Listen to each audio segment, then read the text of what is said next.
ಸಿಗ್ತಾ ಇಲ್ಲ. ಯಾಕೆಂತ ಹೇಳಿದ್ರೆ ತುಂಬಾ ಜನ ಜಸ್ಟ್ ಕಲ್ತು ಹೊರಗಡೆ ಬರ್ತಾ ಇದ್ದಾರೆ, ಬುಕ್ ನ ಕಂಠಪಾಠ ಮಾಡಿ ಬರ್ತಾ ಇದ್ದಾರೆ ಹೊರತು ನಿಜವಾದ ಇಂಜಿನಿಯರ್ ಆಗಿ ಹೊರಗಡೆ ಬರ್ತಾ ಇಲ್ಲ.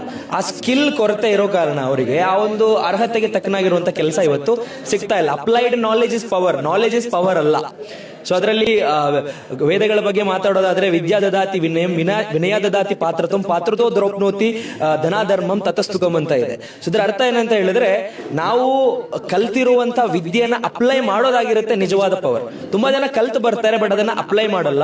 ಸೊ ಅದು ಈಗಿನ ಉದ್ಯಮದಲ್ಲಿ ಅಂದ್ರೆ ಬೆಳವಣಿಗೆಯಲ್ಲಿ ಯುವಕರಿಗೂ ಡ್ರೀಮ್ ಡೀಲ್ ಎಷ್ಟು ಅವಶ್ಯಕತೆ ಇದೆ ಅಂತ ತಿಳ್ಕೊಳ್ಳೋದು. ಖಂಡಿತ ನಮ್ಮ ದೇಶಕ್ಕೆ ಇವತ್ತು ಉದ್ಯೋಗ ಕೇಳುವವರ ಅಗತ್ಯ ಇಲ್ಲ, ಉದ್ಯೋಗ ನೀಡುವವರ ಅಗತ್ಯ ಇದೆ. ಯಾಕೆಂತ ಹೇಳಿದ್ರೆ GDP ವೈಸ್ ನೋಡೋದಾದ್ರೆ ನಾವು 4ನೇ ಸ್ಥಾನದಲ್ಲಿದ್ದೀವಿ. ಆದ್ರೆ ಮೊದಲನೇ ಸ್ಥಾನ ಮತ್ತೆ 4ನೇ ಸ್ಥಾನಕ್ಕೆ ಮಧ್ಯ $36 ಟ್ರಿಲಿಯನ್ ಡಿಫರೆನ್ಸ್ ಇದೆ.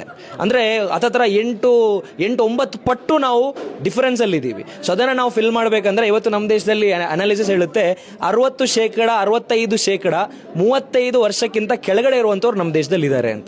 ಸೊ ಯುವಕರೆಲ್ಲರೂ ಕೂಡ ಮನಸ್ಸು ಮಾಡಿದ್ರೆ ನಮ್ಮ ದೇಶನ ಒಂದು ಪ್ರೊಡಕ್ಷನ್ ಹಬ್ ಆಗಿ ಕನ್ವರ್ಟ್ ಮಾಡಬಹುದು. ಯಾಕಂದ್ರೆ ನಾನೀಗ ಬೇರೆ ಬೇರೆ ಕಂಟ್ರಿಗೆ ಟ್ರಾವೆಲ್ ಮಾಡಿ ನೋಡಿದಾಗ ನಮ್ಮ ದೇಶದಲ್ಲಿ ಯಾಕಿದಿಲ್ಲ, ಯಾಕೀಗ ಆಗ್ತಾ ಇಲ್ಲ ಅನ್ನೋದನ್ನ ನಾವು ಅರ್ಥ ಮಾಡ್ಕೊಳ್ಬೇಕಾಗಿರುವಂತದ್ದು ಮೇನ್